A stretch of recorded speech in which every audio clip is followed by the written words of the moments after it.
Globo, série 71, o penúltimo deste ano, apresentando o médium Chico Xavier. Durval Monteiro com a pergunta seguinte. Antes eu queria fazer mais um protesto pelo recente doutor. Protesto? Ele me chamou de doutor novamente.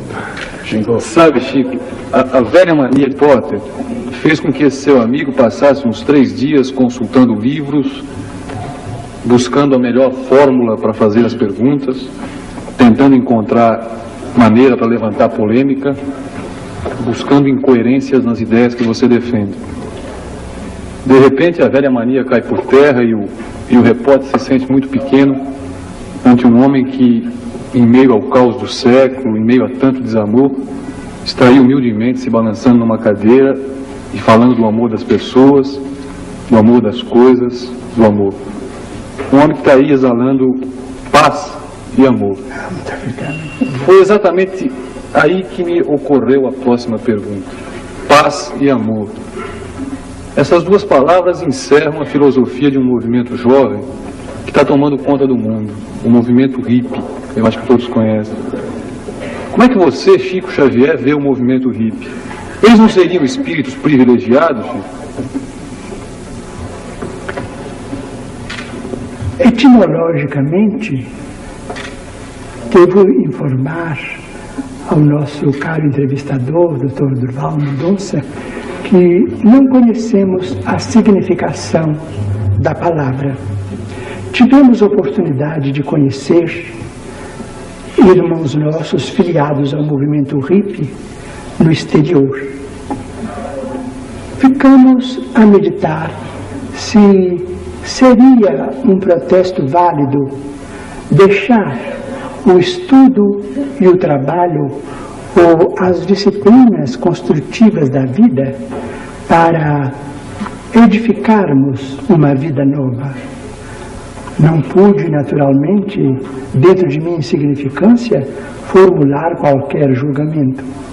Mas, sinceramente, tenho visitado por vários meses a Praça da República, no Grande São Paulo, e visitado a chamada comunidade do Imbu, dentro do Grande São Paulo, e vejo que os hippies do Brasil apresentam um trabalho.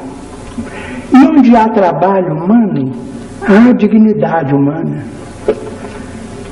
Cremos que seria válida uma pesquisa das autoridades competentes, ouvindo os nossos jovens, procurando conhecer quais as aspirações deles, como é que se estrutura o movimento hippie no Brasil, de que maneira este movimento pode ajudar a comunidade, porque sempre o Espírito de Emmanuel me ensinou a filiar os meus impulsos a este princípio, respeitar a criatura humana pelo trabalho que ela oferece à comunidade.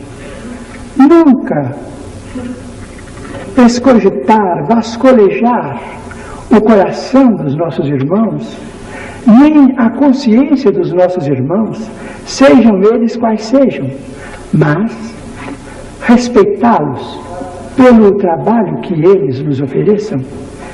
E os nossos irmãos, dentro do movimento hippie no Brasil, mostram um trabalho artístico, artesanato admirável. Gostaria de minha parte de ouvi-los, saber deles como é que se organiza o movimento hippie e em que ponto poderíamos, o senhor Dr. Durval Mendonça, que é um técnico de comunicações, como é que podemos dialogar, comunicar-nos uns com os outros, para sabermos qual é o nosso comportamento para com eles, já que eles nos merecem o respeito e o apreço pelo trabalho que eles nos oferecem. Mas aí eu acrescentaria a pergunta do Durval, com a sua permissão, Chico. Então, o que diz você dos hippies dos Estados Unidos que têm comportamento inteiramente diverso desse a que você se refere aqui no Brasil? não pude formular um juízo, porque os nossos companheiros de humanidade no grande São Paulo, que eu tenho conhecido mais intimamente pelo espetáculo brilhante de trabalho que eles apresentam. Eles nos apresentam tarefas edificantes, impulsos artísticos e realizações artísticos, às vezes admiráveis, nos lances de serviço que eles conseguem atingir. Nos Estados Unidos e na Inglaterra, não pude penetrar assim no movimento hippie. Estimaria vê-los trabalhando para que eu pudesse ajuizar com mais segurança sobre o movimento, já que toda criatura humana é digna do nosso maior respeito. Refiro-me a hippies em Nova York e em Londres. Rádio Tupi de São Paulo, a mais poderosa emissora paulista, em rede com o canal 4, transmitindo para todo o Brasil, nas frequências de 19, 25, 31 e 49 metros, e também para o mundo, este programa com Chico Xavier. Saulo Gomes pergunta o seguinte: como repórter privilegiado que fui durante 14 anos, 3 anos e meio, recordo que trouxe para essas mesmas câmeras uma das mais sérias e importantes mensagens suas. No momento em que o mundo assistia o início sério dos transplantes de coração e que Barnard e Zerbini, em respectivas posições, davam os seus grandes pacientes como quase que inteiramente recuperados, produto daqueles transplantes, Chico. Trouxemos em tape o produto da mensagem psicografada por você, do professor Bezerra de Menezes, e que tecnicamente desaconselhava àquela época esses transplantes. E realmente todos os transplantados se foram. Nenhum deles nos dá nesse momento a certeza de que aquela mensagem não dizia a verdade. Em que termos você colocaria hoje o mesmo assunto, a mesma mensagem? Os transplantes ainda estariam em termos de 3 anos e meio? Ou há uma posição diferente já para você dizer a todos? Sobre a pergunta, tem aqui, dessa pergunta do Saulo, Chico, várias perguntas de telespectadores. Eu queria aproveitar e complementar a mesma pergunta, só que um adendo a mais. O fenômeno da rejeição, há alguma implicação espiritual no fenômeno da rejeição? Muito comum nos transplantes? O assunto tem sido objeto de vários estudos de nossa parte com Emmanuel, com nosso amigo espiritual André Luiz e outros benfeitores desencarnados. O problema da rejeição é nitidamente um problema de incompatibilidade dos tecidos do doador com os tecidos do receptor. Mas o nosso André Luiz afirma, muitas vezes, e isso respondendo ao nosso caro entrevistador, o nosso amigo e jornalista, senhor Saulo Gomes, o nosso André Luiz, que foi médico no plano físico, ele assevera que os transplantes devem continuar merecendo o máximo cuidado, a máxima atenção da ciência, que nós não podemos esquecer que quando se verificou o transplante de córnea com absoluto sucesso pelo professor Filatov, não sei se estou transmitindo bem o nome, em uma nação do norte da Europa, ele experimentou muitas vezes, até que ele verificou que o transplante da córnea era possível conservando-se o tecido em câmara fria.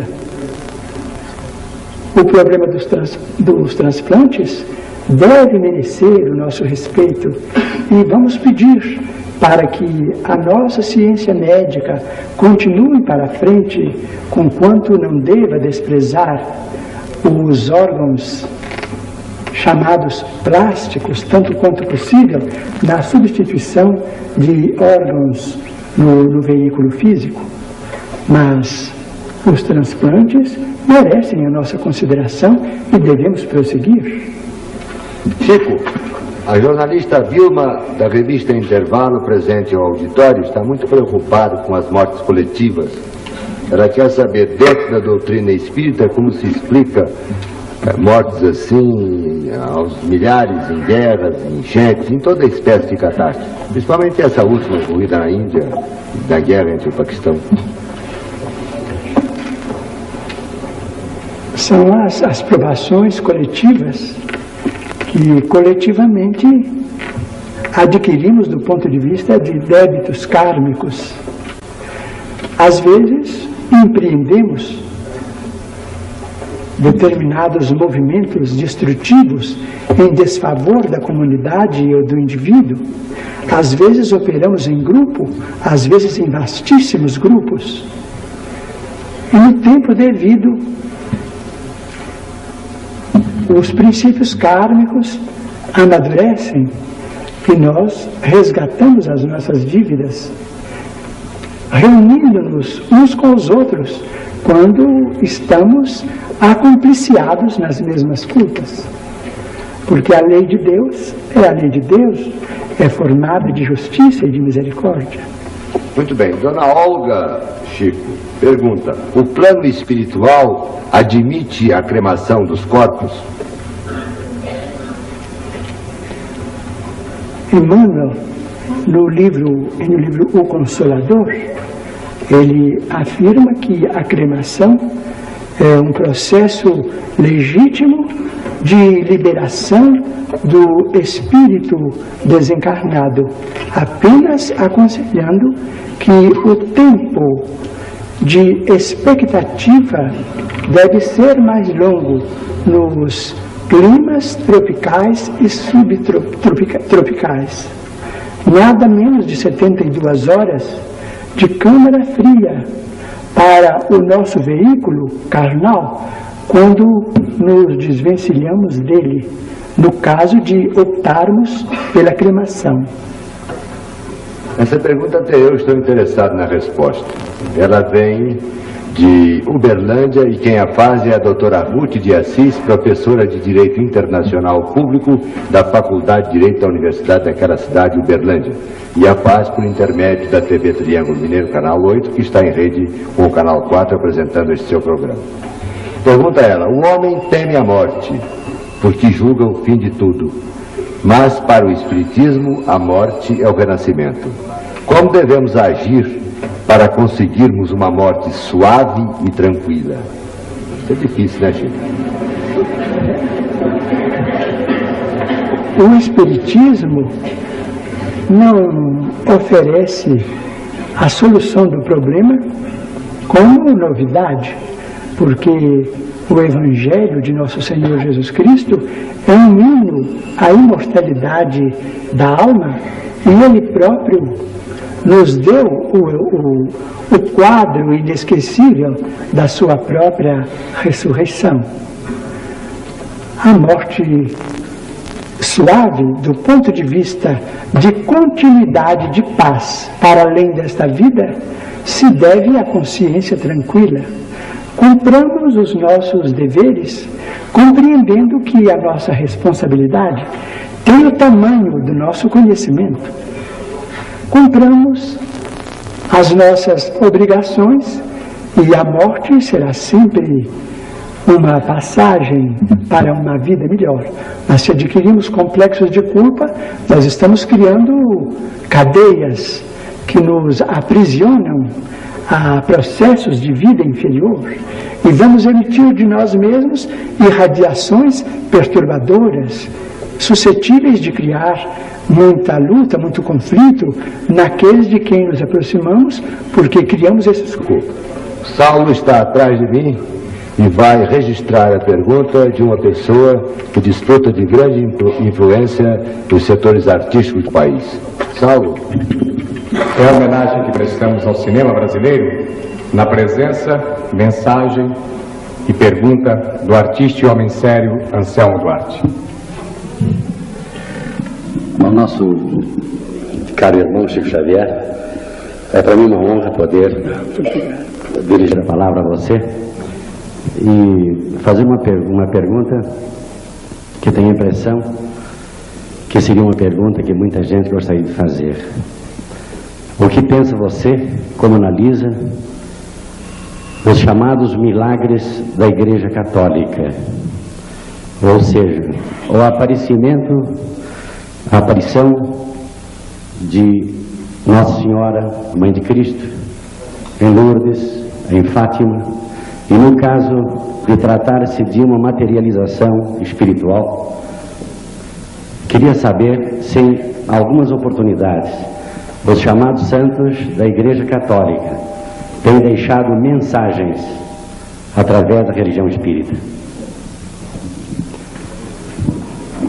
Nós nos sentimos muito honrados com a pergunta do nosso grande líder de arte no Brasil, que é o nosso querido e festejado Anselmo Duarte.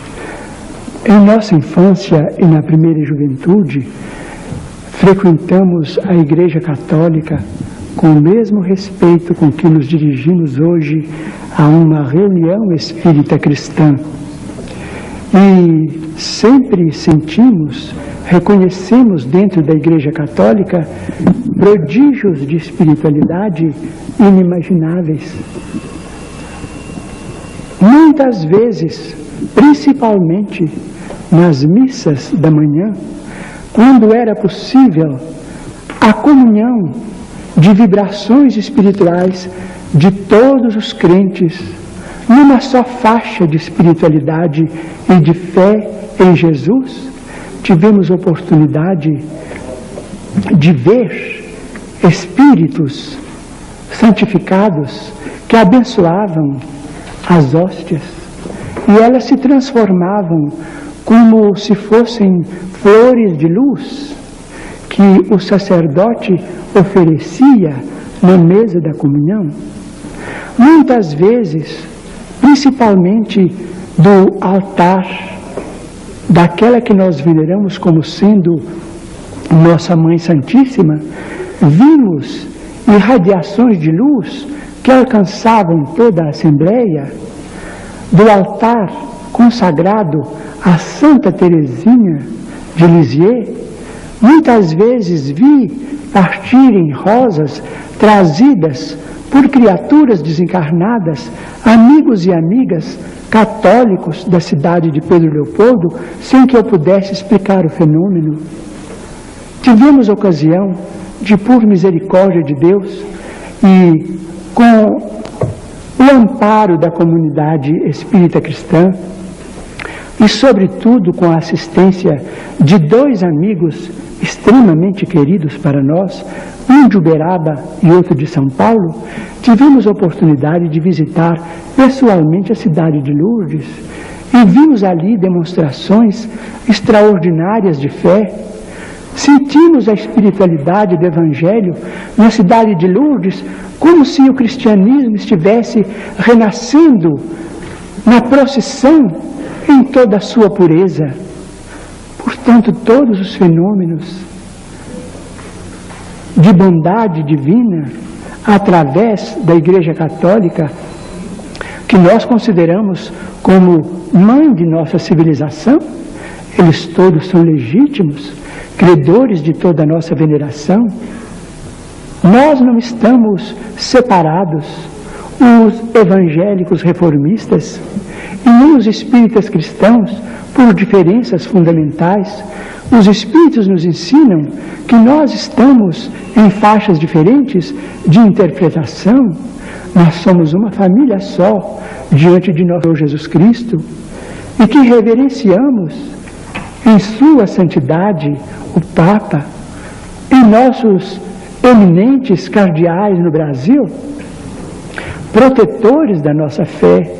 Nós não podemos esquecer isto e amamos a religião tradicional em tudo que ela tem de belo, em tudo que ela tem de divino, embora estejamos pessoalmente na faixa do espiritismo cristão, dentro das conceituações de Allan Kardec, porque a mediunidade nos chamava para esse campo de trabalho que também é profundamente cristão, e para ele, um dia, partimos das nossas atividades na Igreja Católica com a bênção de um sacerdote a quem nós amávamos como se ama a um pai. Pode-se dizer, então, ecumenicamente, que a religião boa é a que melhora o homem? A religião é sempre boa. E toda religião boa, isto é, fundada nos princípios do bem, que torna os homens bons, essa religião é um processo de ligação, um processo de comunicação, vamos dizer assim, nos conceitos modernos de nossa vida, nos tempos de hoje, é um processo de nossa comunicação com as forças divinas que emanam de Deus. Todas as religiões que objetivam o burilamento da criatura humana, toda religião que nos traz esta legenda de paz e de amor, autênticos, mas profundamente autênticos, sem nenhuma ofensa para ninguém, sem nenhuma desconsideração para ninguém, a que se referiu o nosso querido entrevistador, Dr. Durval Mendonça. Toda religião baseada nesses princípios é um caminho santo que nós, como espíritas cristãos, respeitamos e devemos respeitar cada vez mais. Chico, estamos nos aproximando 3 horas de programa. Tenho certeza que nem o pouco presente aqui neste auditório, nem os telespectadores estão cansados. Mas acredito que você já começa a sentir um certo cansaço. Vou pedir ao Saulo que formule mais uma pergunta a um telespectador do auditório ou telespectadora, para que possamos então passar a penúltima rodada da noite. Porque a última, você mais ou menos sabe de que forma irá se desenvolver. Nos parece, podemos dizer ao telespectador, que uma etapa do mundo israelita aqui está presente. É o professor Beni, que em nome deste grupo de São Paulo formula a sua pergunta. Ele tem um pouco de sotaque, porque não se trata de brasileiro. Boa noite. Eu gostaria de saber, tenho um grande prazer de estar aqui, porque me interessa muito pelos estudos do Espiritismo, não? Gostaria de saber, eu fui convidado por umas pessoas do professor Ercolano para assistir um trabalho de materialização. E eu cumpri as recomendações que me foram concedidas previamente. Eu presenciei alguma coisa, vi algo lá, não me lembro, aqui num bairro passando Santana, eu vi, não? E a pessoa que foi comigo, outra pessoa israelita, eu vi tudo isto lá e ele me disse que não viu, absolutamente, me acusando de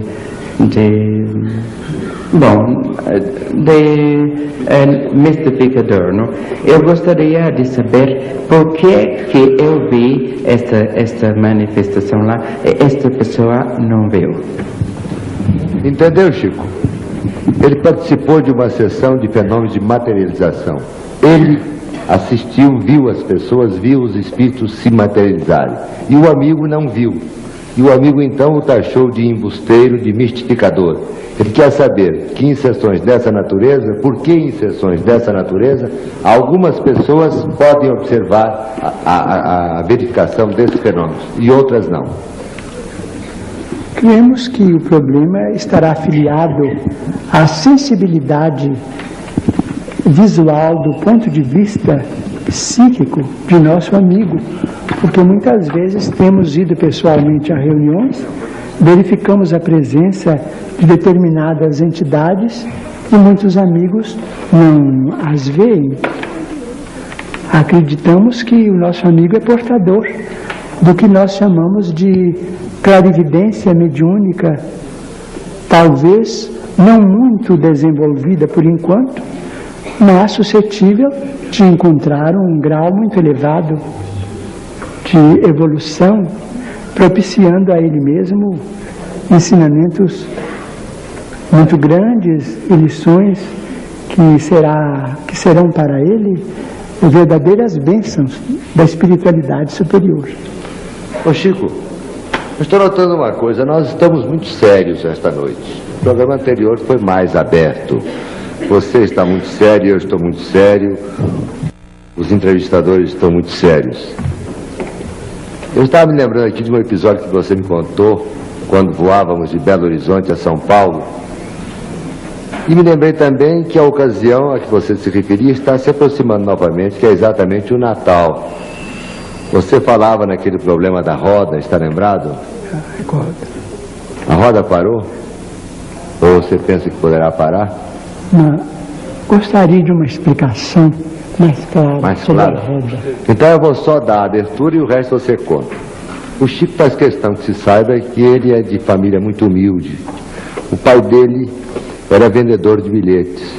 E quando estava se aproximando do fim, estava próximo a deixar a terra, ele disse ao Chico: olha, meu filho, por ocasião de Natal, ano bom, desses grandes prêmios da Loteria Federal, você não deixe de comprar um bilhetinho, porque eu vou tentar parar a roda. Agora você continua. De fato, o caso é um caso tocado de humor. De início, devo explicar que isso não significa qualquer desdouro Você ser à iniciado memória na de meu compra pai, de bilhetes. Isso é porque ele foi para mim o melhor amigo. Ele era pai de 15 filhos, 2 famílias, 9 da primeira família, 6 da segunda, e nos tratava a todos na condição de um grande companheiro que nos queria ver muito alegres e muito animados para viver e para trabalhar. Então podemos rir, porque eu sei que ele, tendo conhecimento no mundo espiritual do que eu vou contar, ficará satisfeito e se rirá também muito conosco, porque meu pai era muito alegre neste mundo e continua também muito contente e muito otimista no outro.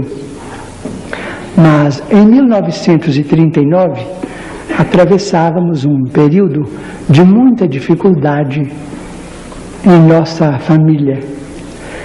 Muitas lutas, morte de irmão que nos deixava a viúva com 2 órfãos, 6 crianças menores, 3 não muito menores, mas também ocupando a nossa atenção, e meu pai e eu trabalhando. Meu pai era um homem muito arrojado para facear os tropeços da vida, mas, não tendo muitas letras, ele teve muita dificuldade em prosseguir no emprego que ele ocupava no ano de 1925. Então, desde essa data, sentindo muita dificuldade para sobreviver como trabalhador, ele se entregou à profissão de cambista.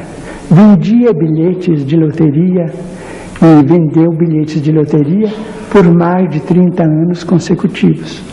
Mas em 39 meu pai caiu em estado grave, com um reumatismo muito remitente. Esse reumatismo impôs a ele uma certa paralisia durante algum tempo. Nessa ocasião, as 2 pessoas que trabalhavam em casa éramos ele e eu. Mas não conseguíamos muita coisa além dos 200 mil réis antes do cruzeiro. De modo que os médicos aconselharam que ele usasse um tipo de injeções que naquele tempo eram chamadas de injeções de ouro. Eu não sei classificar do ponto de vista de farmacologia o termo exato, mas cada injeção custava, naquele tempo, 150 mil réis. Ele era obrigado a usar 2 por mês. Então, o nosso numerário dava, mais ou menos, para as 2 injeções e ficamos atrasados com as despesas da família durante quase um ano, porque as injeções restituíram a ele a saúde ainda por muito tempo. Mas, no ápice da moléstia, saiu a lume a obra Brasil, Coração do Mundo, Pátria do Evangelho, de autoria de um dos nossos maiores escritores desencarnados no Brasil. E amigos de Belo Horizonte chegavam em nossa casa comentando o êxito do livro, porque o livro estava sendo muito bem aceito. Meu pai ouvia tudo aquilo com muita curiosidade. Então um dia ele estava sem poder manejar as mãos nem as pernas, até que as injeções de ouro o restabeleceram. Então aquele banho, aquele movimento de arranjo no leito era feito, esses movimentos eram feitos por nós, ele e eu, a sós. Então ele me disse: Chico, eu soube que esse livro que saiu de você foi entregue a benefício das almas, e nós também somos almas. E dizem que você também entregou este livro a benefício da pobreza. E eu creio que não existem pobres mais pobres do que nós agora. E você podia agora arranjar um livro para nós ganharmos algum dinheiro, porque nós estamos muito atrasados no armazém. Eu falei assim: papai, o senhor não deve pensar nisto, porque o senhor sabe, nós temos muitos amigos, todos nos ajudam, mas como paga vender o trabalho dos bons espíritos, isso não é possível, eles não permitem isso, nós estamos na mediunidade com absoluto desinteresse, os livros são deles, não são nossos, e eu peço ao senhor para não pensar nisso não. E o senhor não fica preocupado com isso não, porque as suas filhas, minhas irmãs e os filhos, nossos pequenos, vão crescer, isso tudo vai melhorar, nós todos vamos trabalhar. E na hora da dificuldade nós todos devemos, mas depois pagamos. E os nossos amigos de Pedro Leopoldo são sempre boníssimos, eles vão nos ajudar, os nossos credores. Eu disse: mas meu filho, você não pode receber um tostão destes livros. Eu falei assim: como paga meu pai, não posso receber. Então disse: meu filho, então seus espíritos estão muito atrasados. Isso é gente que já morreu há muitos mil anos, no tempo que nada tinha preço. E meu pai, que não entendia bem de literatura, nem deste mundo nem do outro, me disse assim: imagina que eles são tão antigos que em vez de eles assinarem Manuel, eles assinam Emanuel. Isso é gente do Egito, é gente que não conheceu rádio, que não conheceu preço de feijão. Porque eu acho que esses espíritos, se eles são caridosos, deviam ter dó de nós. Então eu fiquei assim um pouco constrangido, porque de fato era meu pai, aquela queixa dele era uma queixa de um doente, que eu não podia transmitir a ninguém, não é? Então ele viu que eu fiquei assim muito triste, com os olhos cheios d'água e tal, mas ele era muito bom. Então falou comigo assim: olha, eu não vou te acariciar porque minhas mãos não estão funcionando, mas não fica triste com o que eu falei não, segue para frente com seus livros, com seus espíritos, porque eu vendo bilhete de loterias e naturalmente que breve eu vou partir para outro mundo, e eu, na hora que morrer, meu filho, vou parar a roda para você. Quando for no mês de junho, no mês de dezembro, você compra o bilhete da Loteria Federal, que eu vou parar a roda ou as bolas para você ganhar. Então até hoje eu compro, não é? Não é brincadeira. Mas eu creio em meu pai, quem sabe é lícito. A Loteria Federal é autorizada pelo nosso governo, eu continuo comprando. Ô Chico, depois... Não muito, mas em junho e dezembro eu compro. Ô Chico, depois de amanhã correm os 9 bilhões de cruzeiros. Você já comprou o seu bilhete? Comprei 5 tiras.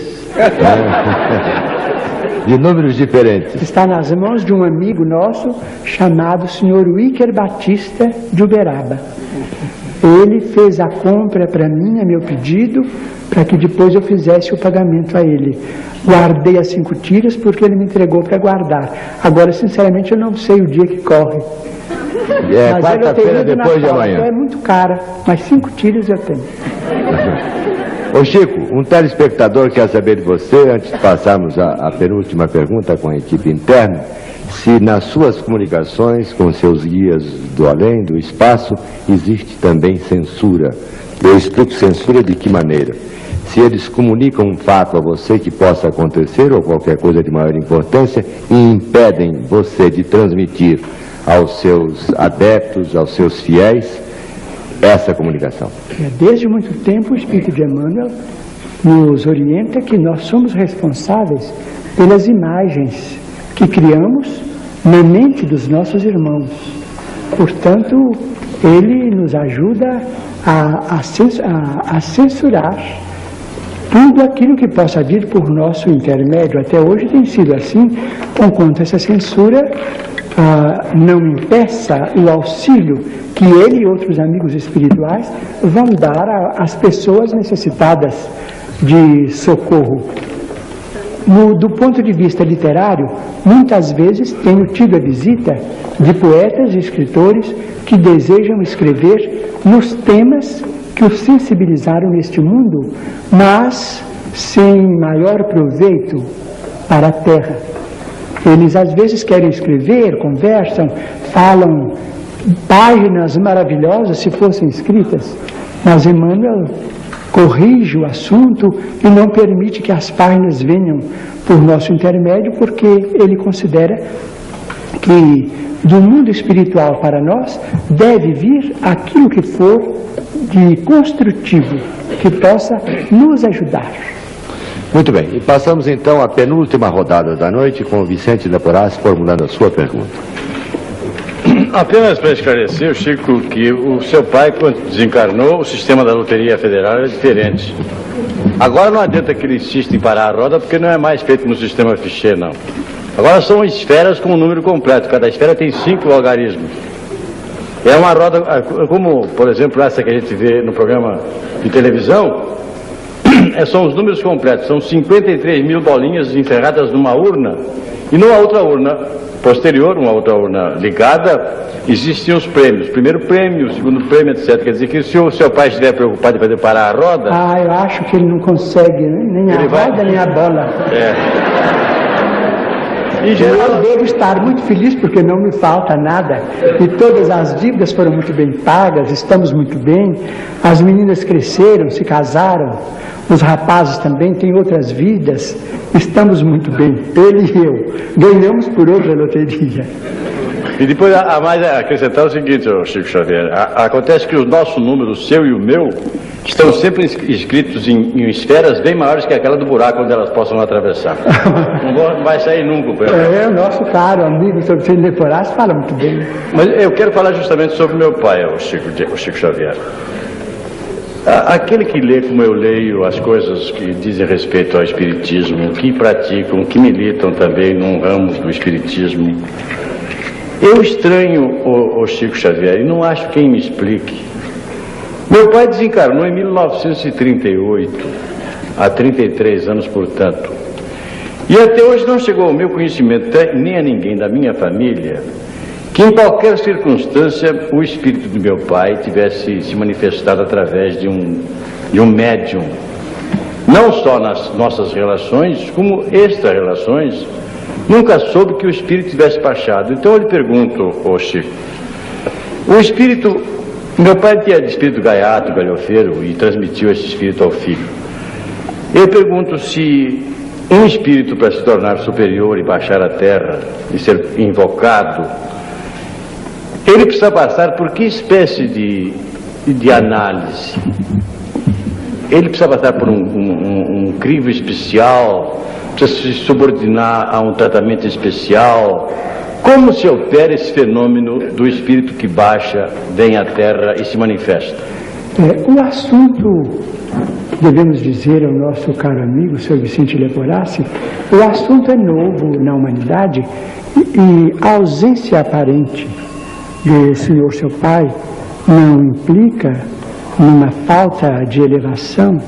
Ele estará continuando a dispensar aos familiares a mesma ternura de sempre e ter-se-á naturalmente subido, ter-se-á elevado muito, mas provavelmente ele não terá encontrado ainda os recursos à manifestação no plano físico. A ausência de um médium, condições adequadas para que ele se faça claramente reconhecido.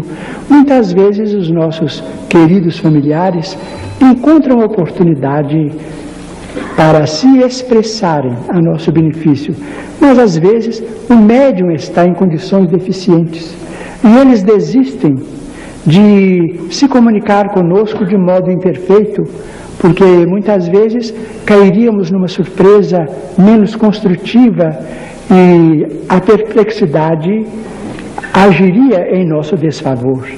Acredito que o Senhor, seu Pai, estará auxiliando muito ao nosso amigo e a todos aqueles que ele deixou na terra e estará esperando oportunidade. Muito bem. Freitas Nobre pergunta a seguinte. Sim, eu me vou usar de um recurso não muito legítimo, porque vou fazer duas perguntas, dada a premência do tempo e a necessidade de fazê-las. A primeira é a seguinte: o texto evangélico lembra que não deve o homem separar o que Deus uniu. Argumenta-se, de um lado, que o casamento, portanto, é indissolúvel, e de outro lado, que aquilo que Deus não uniu pode ser separado, porque não foi Deus que uniu. Pergunto, então, como os mentores espirituais de Chico Xavier interpretariam o texto bíblico. E, em segundo lugar, há uma preocupação, ainda hoje os nossos companheiros de rádio me pediram. Pergunta ao Chico Xavier, já que você vai ser um dos perguntadores, pergunta como é que a população deste mundo cresce, deste planeta cresce desta maneira, se com o problema da reencarnação, a fonte de vida para toda essa população teria origem exatamente onde? Essa pergunta dos companheiros de rádio é uma pergunta que anda, às vezes, nas preocupações gerais de muitas pessoas. Evidente que muitos de nós aqui podemos ter o nosso entendimento a propósito do assunto, mas os nossos companheiros de rádio, que hoje estão tão interessados nesta matéria de espírito, me pedem para formular a pergunta. E aí ficam as duas interrogações, pedindo a você desculpas pelo expediente que usei para formular. Absolutamente, ele é perfeitamente legítimo. Apenas eu peço licença a você, ao Chico, a todos os presentes, aos telespectadores. O Sr. Luiz Galon, diretor de TV que nos conduz esta noite, avisa que esta fita de tape, mais esta, a terceira, está praticamente esgotada e que não haverá tempo para registrar a resposta do Chico. Portanto, haverá a troca de fita, o Chico responderá a sua pergunta e o programa continuará normalmente. Certo? Então, até já.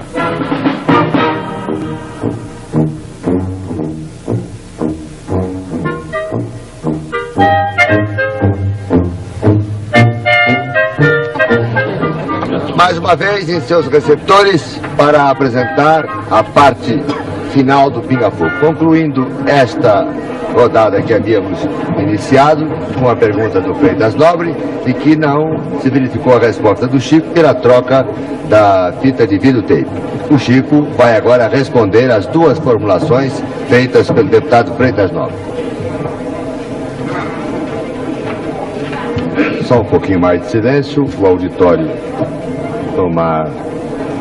as pessoas tomarem assento nos seus lugares, para que o Chico tenha maior facilidade em responder às duas indagações feitas pelo Freitas Nobre. Lembramos ainda aos senhores telespectadores que nos honram com sua audiência, telespectadores da capital, de todo o interior de São Paulo, de todo o sul de Minas, de duas grandes faixas dos estados de Mato Grosso e do Paraná, e de mais 4 emissoras de televisão que esta noite, via Embratel, estão em cadeia com o Canal 4, que este programa será encerrado. Vamos solicitar ao Chico, se possível, uma mensagem psicografada de um dos seus guias espirituais, uma mensagem de Natal, uma mensagem de Ano Novo. Isto quem resolve é o Chico. Apenas o mediador do programa vai formular este pedido a ele. Tão logo estejam terminadas esta rodada e algumas perguntas ainda que serão feitas no auditório e perguntas de telespectadores. Eu desde já quero acrescentar o seguinte: eu tenho em mãos mais de 200 perguntas, não só aquelas que foram enviadas por carta, como também as que foram transmitidas pelos nossos telefones. Disse de início que seria sumamente impossível ao Chico responder a todas essas questões. Eu vou entregar, de frente às câmeras, todas as perguntas ao Chico e colocar as páginas do Diário da Noite e do Diário de São Paulo. Para isso estou convocando o nosso companheiro Durval Monteiro, que é secretário do Diário da Noite, para que o Chico possa responder a todas essas perguntas. Evidentemente, ele não poderá fazer isso num dia, mas irá respondendo gradativamente até responder a cerca de quase 200 perguntas. Eu vou passar a mão do Chico a essas perguntas agora. Inclusive, Almir, eu queria esclarecer que o Chico Xavier assina aos domingos uma coluna no Diário de São Paulo. Exatamente. Espaço que será ocupado para responder a todas as perguntas. Para não pensarem que eu estou faltando a verdade, eu passo as suas mãos cerca de 200 perguntas que você não pode responder aqui. Por uma razão, porque quase todas são consultas de ordem pessoal. E o programa tem, assim, um caráter genérico, um caráter que é feito para todo o povo brasileiro. E tem fatos aqui que pouco interessam a si mesmo povo. Então, fico antes com você. Você irá respondendo, enviando de Uberaba a São Paulo, e elas serão publicadas os domingos. Combinado? Muito bem. Daqui, depois do dia 31 de março, não vou mais precisar dizer a telespectadores, que pena que a televisão não seja a cores, que seja a beleza gravada do Chico. Não, agora outros espíritas virão. Muito bem. E agora você irá responder às duas indagações do Freitas Nova. A primeira questão apresentada pelo nosso digno amigo, senhor deputado federal, Dr. Freitas Nobre, envolve o problema do divórcio no Brasil. E isso traz uma outra questão, que é a questão do desquite. Sem nenhum desrespeito às nossas leis, com absoluta veneração aos nossos magistrados, que são zeladores da nossa dignidade como povo cristão, mas os nossos amigos espirituais consideram que o desquite facultado pelo artigo 316 do nosso Código Civil, código, aliás, dos mais evoluídos da Terra, o desquite facultado pelo artigo 316, de algum modo, sem qualquer irreverência, pode ser comparado, com todo o respeito nosso, à dignidade dos nossos governantes e dos nossos legisladores. O desquite no Brasil pode ser comparado ao presente de um carro de luxo que é doado sem o motor. O carro não pode funcionar porque o motor está de um lado e a estrutura do veículo de outro. No artigo número 323 do nosso Código Civil, existe a possibilidade da reconciliação dos cônjuges, seja de que modo for. E a lei, então, aprova a reaproximação dos cônjuges que não puderam viver juntos. Então, é o trazimento do motor ao carro para que o carro venha a funcionar da mesma forma pela qual o carro foi considerado em dificuldade antes do reajuste. Por isso mesmo, nós que hoje vivemos em dimensões econômicas diferentes, em dimensões de intercâmbio diferentes, dimensões comerciais, dimensões diplomáticas muito diferentes daquelas que nos caracterizavam até 1916, quando o nosso código era herdeiro de muitas das idiosincrasias do Código de Napoleão, e já diferentes da Lei 4.121, de 27 de agosto de 1962, considerada como sendo o Estatuto da Mulher Casada. Nós que vivemos hoje em dimensões tão grandes de compreensão humana, nós consideramos o divórcio como medida humana, medida legítima, porquanto dói ao nosso coração quando ouvimos nas palavras públicas de nossos grandes magistrados a palavra desculpe-me, a palavra concubina, para designar senhoras distintíssimas, grandes mães de família que estão em segunda, terceira ou quarta união, com absoluto respeito ao regime monogâmico que impera em nossas relações. Peçamos a Deus que as nossas autoridades possam ouvir os nossos sentimentos, mas não apressadamente, porque as leis não devem se alterar de um dia para outro, para que determinadas alas de criaturas ainda não matriculadas na escola da compreensão humana, da ternura humana, venham a abusar da magnanimidade de nossos preceitos legais. Nós vamos esperar que dias melhores venham para a família brasileira e que o divórcio possa ser consagrado por nós todos como medida humana, porque, do ponto de vista espírita cristão, muitos talvez afirmem, mas e a dívida de outras reencarnações?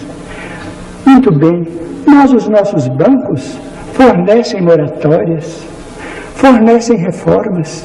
Será que o banco da providência divina está em penúria tal que não nos possa dar tempo para depois resgatarmos as nossas dívidas com determinados companheiros ou companheiras, para que nós não venhamos a cair muitas vezes em delinquência? Para salvaguardar os nossos interesses, a nossa integridade mental mesmo, o divórcio é uma medida humana. Mas nós devemos considerar, e isso digo na condição de espírita, nós os espíritas precisamos e sabemos respeitar a maioria católica da nação brasileira. Por isso mesmo fazemos votos para que o soberano pontífice, que nós tratamos com a máxima veneração, e que suas eminências, os cardeais do Brasil, e suas excelências, os senhores arcebispos e bispos do Brasil, possam também abençoar estes nossos ideais, para que o divórcio venha tranquilizar tantos adultos e legalizar tantos adultos e jovens que necessitam de semelhante medida para que a paz e o amor. Na fala do nosso caro entrevistador, Dr. Durval Monteiro, estou consertando o nome. Muito obrigado pela tolerância. Mas não suspendeu o doutor ainda. Foi um engano. Para que a paz e o amor reinem dentro do lar pátrio, do território Brasília. Isto sem desconsiderar os princípios monogâmicos, os princípios de fidelidade que os cônjuges devem entre si, dentro das novas dimensões psicológicas em que os nossos grupos sociais são chamados a viver. Nós temos dois fantasmas que precisamos abolir do campo de nossas vidas, que são a promiscuidade e a prostituição, nós poderemos vencer a prostituição com a dignidade do trabalho, porque pelo trabalho cada criatura se faz respeitada pelo rendimento da sua própria vida no grupo social. E a promiscuidade pela orientação médica, que vai liberar a nossa mente de aventuras suscetíveis de comprometer o futuro de nossos descendentes. Mas o divórcio, medida humana, sem nenhum desrespeito à família brasileira, que é profundamente cristã, é medida humana, mas devemos esperar que os nossos magistrados reconsiderem os pontos de vista em andamento e que processos novos de vivência possam inspirar essa lei de libertação, que é uma lei justa, em favor da paz de nossos lares, com emancipação para o homem e emancipação para a mulher, sem as ilusões e as fantasias do amor possessivo, do amor egoístico de um lado ou de outro, porque cada um é senhor do seu próprio destino.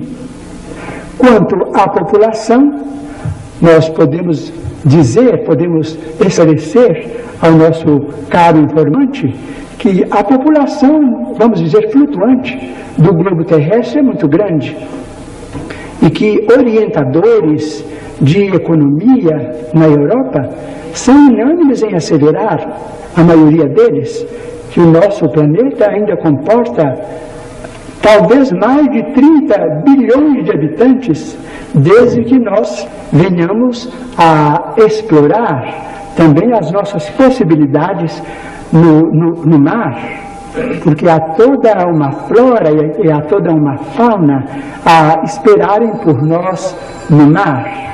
Conversando a este respeito há algum tempo com alguns jovens, e quando falávamos a respeito da pecuária com base na produção do anequim, ele me disse com muita propriedade em seu sentimento de cristão: mas, Chico Xavier, será possível que vamos viver até a morte matando para comer? Sinceramente, eu me envergonhei, porque é verdade, matar, né? Matar para comer, mas com base na pecuária justa, com base na economia bem dirigida. Nós precisamos viver ainda, talvez, alguns milênios, necessitando dos valores proteicos adquiríveis na carne. Ô Chico, mas a pergunta dos nossos companheiros de rádio envolvia um pouco mais. Eles diziam, levando em conta a reencarnação, como cresce a população do nosso planeta, qual a origem desses espíritos que reencarnam? A nossa origem está em Deus. Nós somos uma faixa de população visível na Terra, considerados como habitantes do plano físico, mas em torno da Terra há toda uma população terrestre ainda, eivada, ou vamos dizer, caracterizada por sentimentos puramente terrestres. A evolução não se faz num dia, e somos bilhões. Chico, aqui é uma pergunta, foge um pouco ao espiritismo, de certo modo tem relação com ele, mas é do mediador que não faz perguntas. Eu esqueci de dizer a você que o Durval e o Leporassi são corintianos irrecuperáveis. Então eu pergunto, esses 20 anos de sofrimento que o clube vem impondo a eles, vai contribuir para o aperfeiçoamento do espírito de ambos? Ô Almir, aliás, eu ia perguntar, atendendo a sua solicitação de que o programa estava muito sério, eu ia perguntar para o Chico... Não, eu estou fazendo uma pergunta séria. Talvez poucas pessoas saibam, mas se eu não estou enganado, também o Chico é membro da grande e estredora família corintiana. Não, parece que não. Me parece que sim. Não. Mas ele responde. Então ele mudou muito recentemente, porque ele me disse que gostava muito do Pelé e torcia pelo Santos. Não, isso você que deve ter força. Mas eu ia perguntar para ele até quando essa aprovação coletiva, né? Ah, do Corinthians. É mesmo. Está aprovado, então, que ele também é... Você mesmo saiu com um suspiro, porque, conquanto admire maravilhosamente o nosso mediador, o nosso caro amigo, Dr. Almir Guimarães, e com quem eu me entendi com muito respeito, na residência de amigos muito queridos do Ibirapuera, a respeito do esporte em São Paulo, neste momento eu devo ser uma pessoa autêntica. Eu também sou corintiano. Muito bem.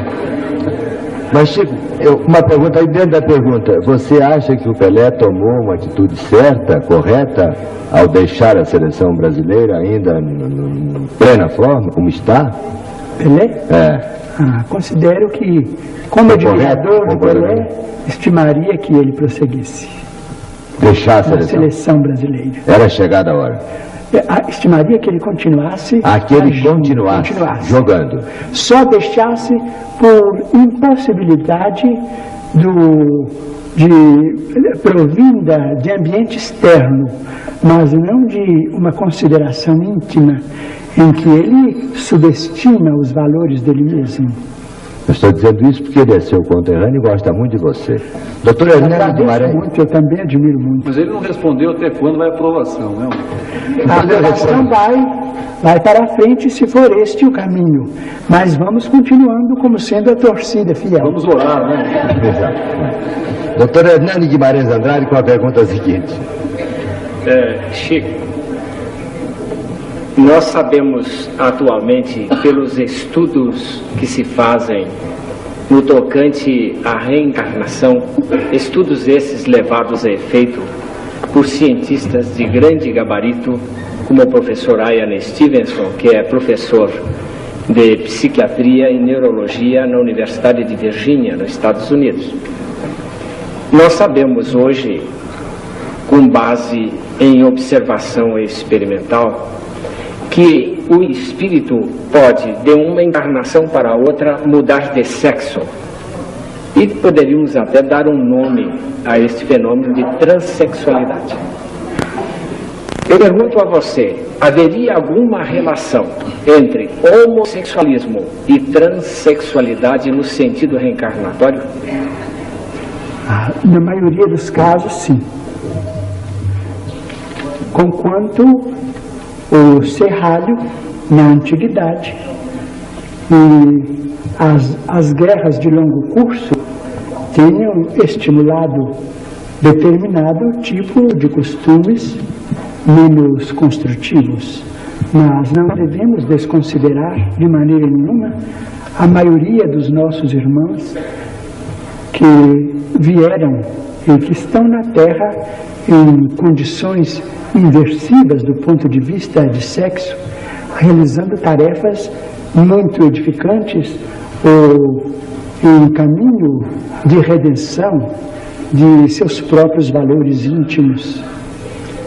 Consideramos isso com muito respeito e acreditamos que a legislação do futuro, em suas novas faixas de entendimento humano, saberá criar dentro da família, sem abalar as bases da família, a legislação humana saberá incorporar à família humana todos os filhos da humanidade, todos os filhos da terra, sem que a frustração afetiva venha a continuar sendo um flagelo para milhões de pessoas.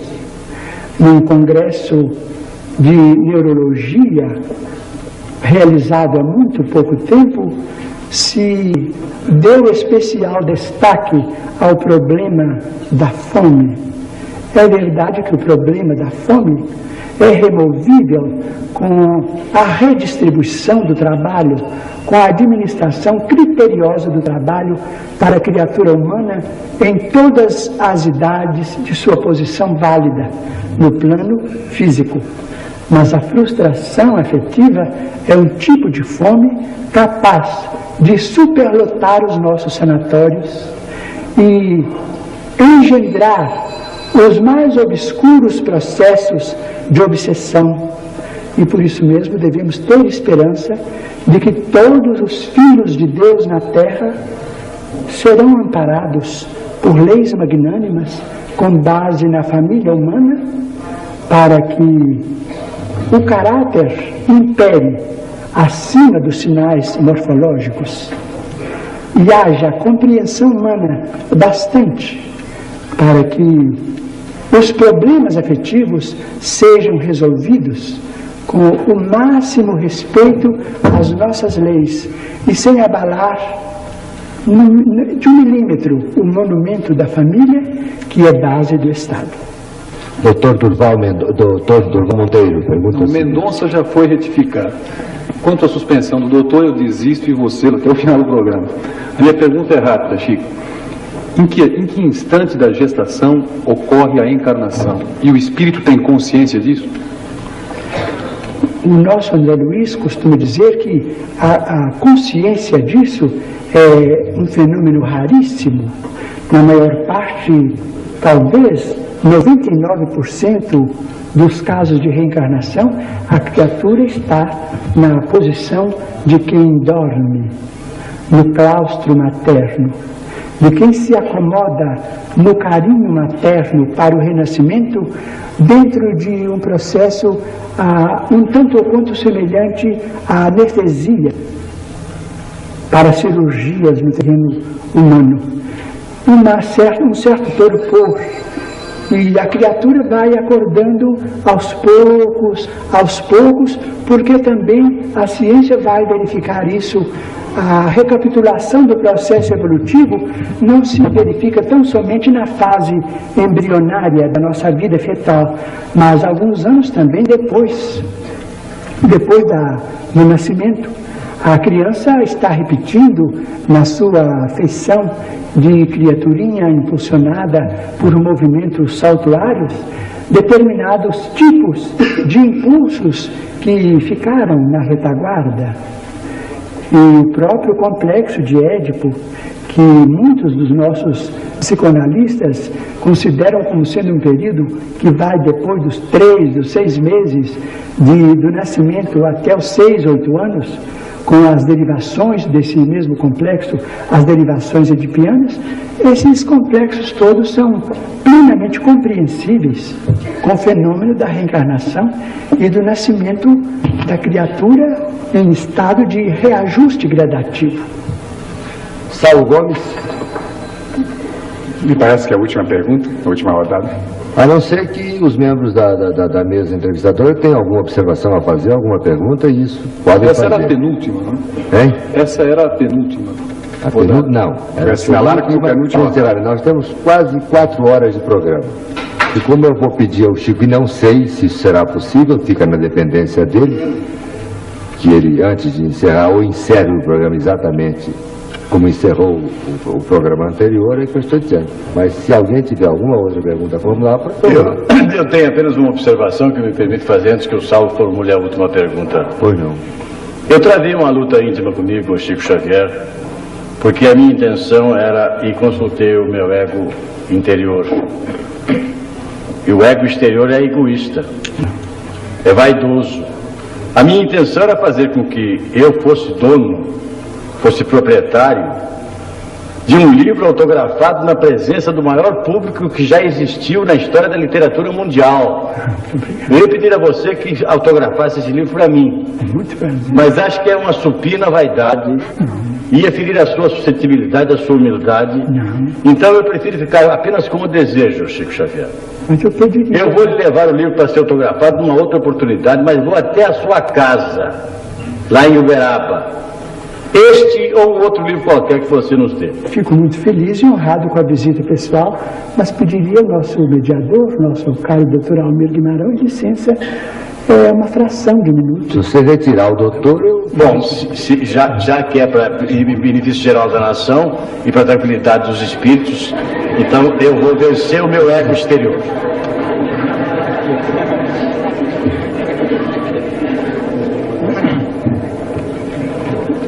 Enquanto isso, o Saulo pode se preparar para a última pergunta. Não sei se é a última, eu acredito que seja a última. Manifestação, antes da pergunta, eu peço licença, Almir. Como Leporás traz a manifestação de um dos grandes nomes da imprensa brasileira, de mais uma etapa do nosso rádio, da televisão Sadio, eu, em nome de Chico, fiz uma visita extraordinária à apresentadora e colega Hebe Camargo, que lhe devolve a visita em forma de um abraço fraterno. Portanto, um abraço da Hebe, com quem hoje estive em seu nome. Envio de coração. Muito bem. Outro abraço com muito Aliás, a Hebe é amiga de todos nós. É uma excelente companheira e nós nos sentimos muito honrados com a referência que você faz a ela nesta mensagem de carinho e amizade que ela está enviando ao Chico por seu intermédio. A Hebe já palestrou com o Chico, isso que ele disse foi o Chico, não foi a Hebe, que eu não a vejo há muito tempo. Quase 4 horas ou 5 horas num chá, não foi, Chico? Muito obrigado. Não viu. Não, com a Hebe Camargo. Você teve com ela uma longa palestra, uma ocasião? Sem dúvida. Presto a nossa grande embaixatriz de cultura artística, que é Hebe Camargo, digo Hebe Camargo, porque o nome de Hebe Camargo é uma legenda no Brasil inteiro para o nosso respeito e para o nosso carinho. Que admiro Hebe Camargo desde certa manhã, há alguns anos, em que a vi, em certa manhã de muito frio, distribuindo cobertores na Estação da Luz, discretamente, com dezenas de irmãos nossos que vinham a São Paulo à busca de trabalho procedentes de várias regiões do Brasil. Tenho Hebe como benfeitora, não é só a grande artista, a grande condutora de programas culturais que nós todos reverenciamos. Ela é uma personalidade cristã das mais nobres do nosso país. Muito bem. Pergunta é sua, Salto. Concluído o autógrafo para o nosso Leporás, pergunta é rápido, Chico. Acho que é importante e necessário a sua mensagem sobre o tema Amor Livre.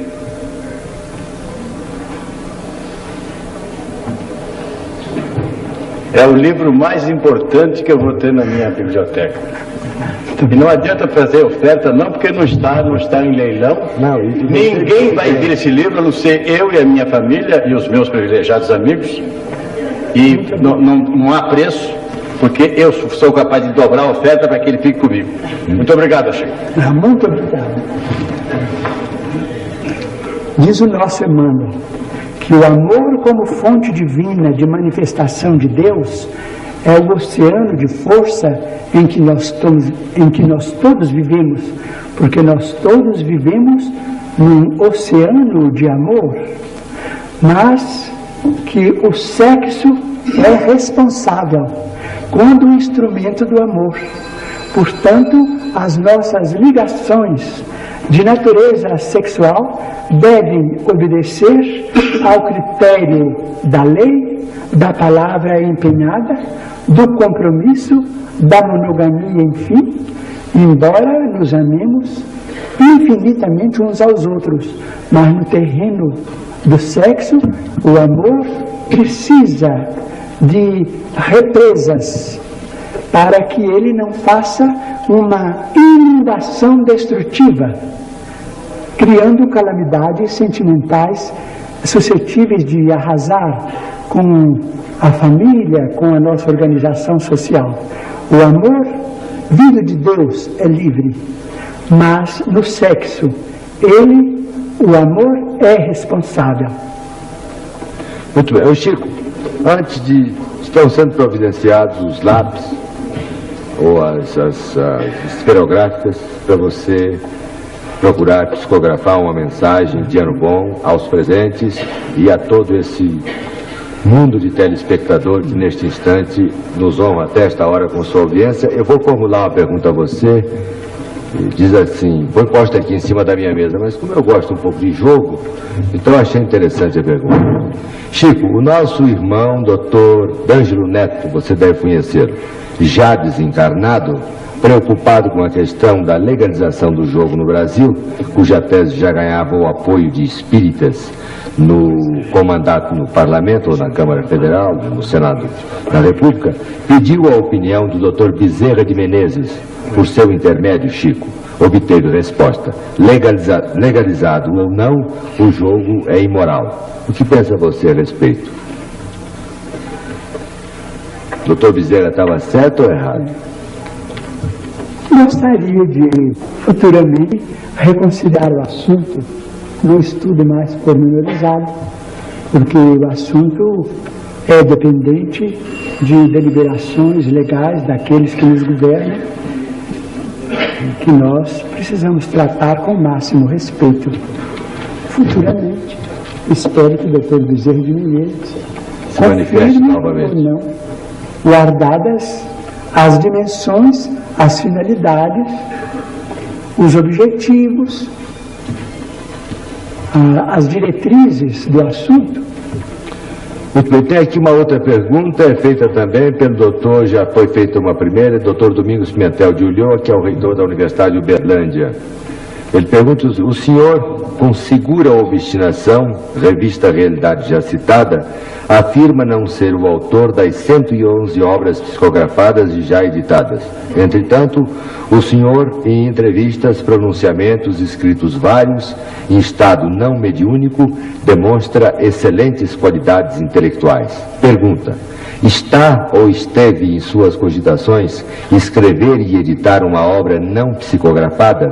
Não seria a mesma de suma utilidade, quando menos, para um estudo de literatura comparada, capaz de dirimir algumas dúvidas residuais ainda presentes na análise do seu trabalho?